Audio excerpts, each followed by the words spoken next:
Protesters हैं वो middle east यानी कि से निकल के वो चीन जा पहुंचे हैं। मजे की बात यह है कि पाकिस्तान को उन्होंने मुंह ही नहीं लगाया, तमाम अरब ममालिक ने। आपको बताएं कि सऊदी अरब समेत इस्लामिक कॉन्फ्रेंस के सरबराही ममालिक के वज़राए खारजा चीन पहुंच गए। वक्त में सऊदी अरब के वज़ीर खारजा फैसल बिन फरहान समेत फ़लस्तीन, उर्दन, मिस्र, इंडोनेशिया और इस्लामिक ताउन तंजीम के सेक्रेटरी जनरल भी शामिल है। शहादतों का सिलसिला भी जारी है। सीज फायर की बातें और मुज़ाकरात के दौरान जंगी जराइम में इजाफा, क्या ये जानबूझ के किया जा रहा है? 5th नंबर पर अभी तक इंडिया जो है वो, और उसकी अब $4 ट्रिलियन हो गई, तो इसका मतलब है कि इंडिया अब जो है वो इस पॉइंट से आगे चला जाएगा।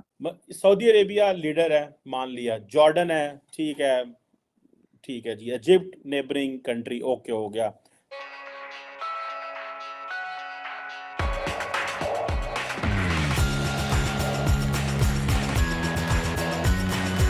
कतर इंपॉर्टेंट है, हमास वहां बैठी हुई है। टर्की को भी आप ले लें, खित्ते का है जी, चलो, लेकिन मैं टर्की को भी नहीं मानता। ये टर्की, इंडोनेशिया और नाइजीरिया, आप अगर इनके मैप्स देखें तो you will see where do this country stand. ये है मैप, इंडोनेशिया देखें कहाँ, ये इस खित्ते में अंदर इंडोनेशिया का क्या ताल्लुक है इस खित्ते में। आप नाइजीरिया को देखें, नाइजीरिया कहाँ है, जो गल्फ ऑफ गिनी से आप उठें, गल्फ ऑफ गिनी से आप उठें, नाइजीरिया कहाँ पे है, ठीक है जनाब। कहाँ कैमरून इसका साथी है, गाना जो इसका नेबरिंग कंट्री है, इसकी क्या सिग्निफिकेंस है वहाँ पे, ठीक है। ये एक मिंट मैप है, द नेक्स्ट बूमिंग इकोनॉमीज इन्हें कहते हैं, मैक्सिको, नाइजीरिया, टर्की, इंडोनेशिया, और इस हवाले से ये चलो ठीक है। लेकिन द पॉइंट अराइजेस हियर कि उन्होंने टर्की को उठाया, वहाँ से ले गए इंडोनेशिया को साथ, और साथ वो जनाब चले गए नाइजीरिया को लेके, और अरब ममालिक पाकिस्तान को बाईपास कर गए। अरब ममालिक, that's what I want to tell people, कि अरब ममालिक किस तरह पाकिस्तान को बाईपास कर गए हैं। एक किसी को कुछ कहने की जरूरत नहीं है, ये हमारी नालायकियां हैं। हमने OIC का इस तरह इस्तेमाल किया, एक बात, और दूसरी बात ये है, और हम अपने पॉलिटिकल पर्पसेस के लिए इस्तेमाल करते रहे कि जी हमने कश्मीर के लिए उसको इतना ज़्यादा इस्तेमाल किया कि असां दी मेज ही कट छड़ी। अब तो OIC हमारा थ्रेट भी नहीं लेती, खतरा हम भी कहें ना। हमारे मुल्क में इस वक्त केयर टेकर गवर्नमेंट है, अरबियों ने, सऊदीज ने पूछना मुनासिब ही नहीं समझा यार पाकिस्तान को साथ लेके जाएं और चाइना जाके बात करें। क्या पाकिस्तान जो है वो, वैसे जब फौज की बात आती है तो बहुत सारे अरब ममालिक कहते हैं जी पाकिस्तान की फौज बड़ी तगड़ी है, ये है, न्यूक्लियर वेपन्स है, मिसाइल टेक्नोलॉजी है, लेटरम है, पटरम है। लेकिन व्हेन इट कम्स टू हमारी जो डिप्लोमेटिक रिलेशंस हैं अरब वर्ल्ड के साथ, और जैसे अभी ये चाइना के हवाले से, तो हमसे उन्होंने पूछा ही नहीं अरबियों ने कि भाई अब क्या करना है, आप क्यों नहीं साथ चलते। और क्यों, आप देखें, इसमें अपने ऊपर दुख हो रहा है कि हमारी लीडरशिप ने हमारा ये जुलूस निकाल दिया दुनिया में कि टर्की, इंडोनेशिया, नाइजीरिया जो है उनको साथ लेके जा रहे हैं कि जी इंटरनेशनली एक एक्शन लें, और तमाम OIC और अरब लीग के बिहाफ पे। क्या पाकिस्तान के फॉरेन मिनिस्टर को नहीं बुलाया जा सकता था? बुलाया जा सकता था, लेकिन नहीं बुलाया। अब सारे के सारे वो कह रहे हैं जी कि क्या चीन कुछ कर सकता है? चीन कुछ भी नहीं कर सकता। लेकिन जब से चीन ने एक उसको कहेंगे हम रिप्रोचमा, जो ईरान सऊदी अरब रिप्रोचमा कराया है, तब से चीन के अंदर एक कॉन्फिडेंस आ गया है। गो के चीन की इस वक्त, ये जो चीन प्रेसिडेंट शी जिनपिंग की 3rd टर्म है, and things are not very good for China. लेकिन अब मजे की बात यह है कि पाकिस्तान जो है वो उसको अरब वर्ल्ड ने ही छोड़ दिया, मुसलमान दुनिया ने पाकिस्तान को अकेला कर दिया। हमने किसी के पास क्या जाना है और किसी के पास जाके क्या कहना है, और हम क्यों कहेंगे कि यार हमारी बात सुने, जब हमें अपने मुसलमान दुनिया ने ही पाकिस्तान को छोड़ दिया है। मैं तो चाहता हूँ, इस वक्त हम कहते हैं जी हमारे इंडिया से ताल्लुकात खराब हैं, और भाई देखो मुसलमान दुनिया से आपके ताल्लुकात क्या, किस नहज पे हैं। और मुझे याद है बहुत सारे पाकिस्तान के जो एम्बेसडर हैं, डिप्लोमेट्स हैं, वो इस बात पे बोलते हैं और कहते रहते हैं कि यार हमें अपने ताल्लुकात को जो है वो नॉर्मलाइज करने की ज़रूरत है, रिविजिट करने की ज़रूरत है अरब वर्ल्ड के साथ। लेकिन मजाल है जो हम कभी ये सोचा हो कि हम कैसे अरब वर्ल्ड के साथ अपने ताल्लुकात को रिविजिट करेंगे। ये चाइना जा रहे हैं, चाइना को कहते हैं जी जाके सीज फायर कराएं। क्या चाइना अमेरिका पे प्रेशर डाल सकता है? नहीं। इस सारी की सारी मूवमेंट से क्या होने जा रहा है, अमेरिका को पैगाम दे रहे हैं that you are no more the sole diplomatic negotiator.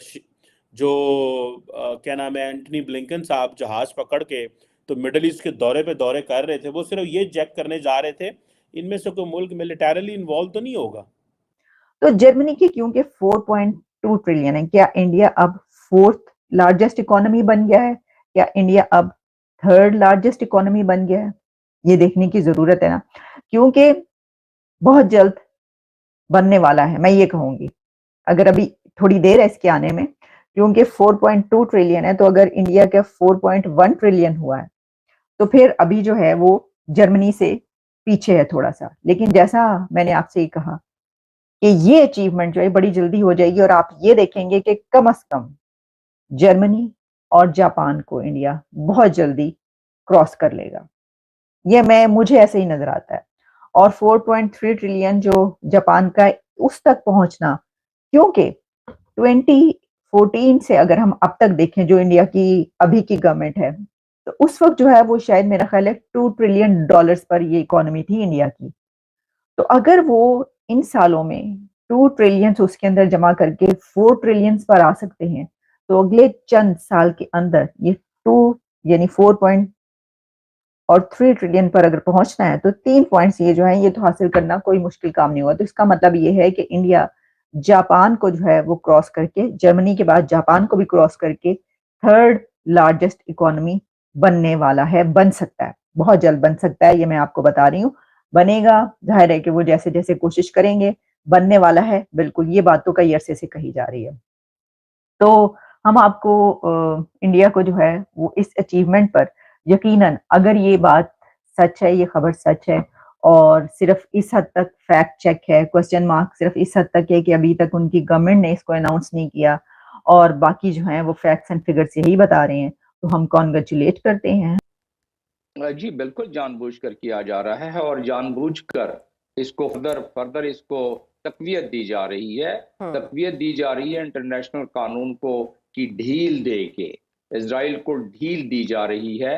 अगर ढील न दी जाती तो सिक्योरिटी काउंसिल में 4 मरतबा रेजोल्यूशन पेश किए गए हैं सिर्फ प्रोलॉन्ग पॉज देने के लिए, ह्यूमैनिटेरियन पॉज देने के लिए। उसके बावजूद इजराइल उस पर भी नहीं मान रहा है। चेजा के सीज फायर पर तो बिल्कुल नहीं मान रहा है इजराइल। तो इसका मतलब ये हुआ, और जो बाइडन भी पहले और अब भी सीज फायर की तो बात ही नहीं करते ना। वो तो पास देने के लिए भी व्हाइट हाउस तैयार नहीं। आहिस्ता अभी थोड़ा सा जब वो तैयार हुआ है, इसलिए कि जो बाइडन की 40% रेटिंग डाउन हो गई है, अगले इलेक्शन की तैयारी हो रही है, तो उनको अभी फिक्र पड़ गई है अपने कुर्सी की। तो उन्होंने पॉज के लिए फिर भी राजी हुए हैं। उन्होंने सीज फायर के लिए अमेरिका राजी नहीं है और ना ही सिक्योरिटी काउंसिल में रेजोल्यूशन को सपोर्ट करने के लिए ना अमेरिका, ना बरतानिया और ना फ्रांस सपोर्ट करने के लिए राजी है सीज फायर के। तो सीज फायर तो देखिए, दुनिया में जितनी इस वक्त इज़्तिराब है पब्लिक में, जितने बड़े बड़े जुलूस का आपने जिक्र किया, और वो जारी है और बढ़ते जा रहे हैं, लेकिन उसकी पे तो जो नहीं रेंग रही है इजराइल के कानों पर या अमेरिका के कानों पर। इजराइल अगर मानेगा तो अमेरिका की बात मानेगा ना। और तो इजराइल के जो सफीर है अक़वाम मुत्तहिदा में, उसने कल ही कह दिया, जैसे उन्होंने एक सिक्योरिटी काउंसिल की रेजोल्यूशन पास की कि ह्यूमैनिटेरियन पॉज दे दें 4 दिन का, तो उस पे इजरायली सफीर फौरन उसने बयान दिया कि बिल्कुल नहीं, हम नहीं मानते। मतलब यह है कि बिल्कुल हठधर्मी है, कोई इंटरनेशनल कानून नहीं माना जा सकता। इसलिए कि और देखिए कि इसमें अक़वाम मुत्तहिदा खुद क्या कह रही है। उनके मार्टिन है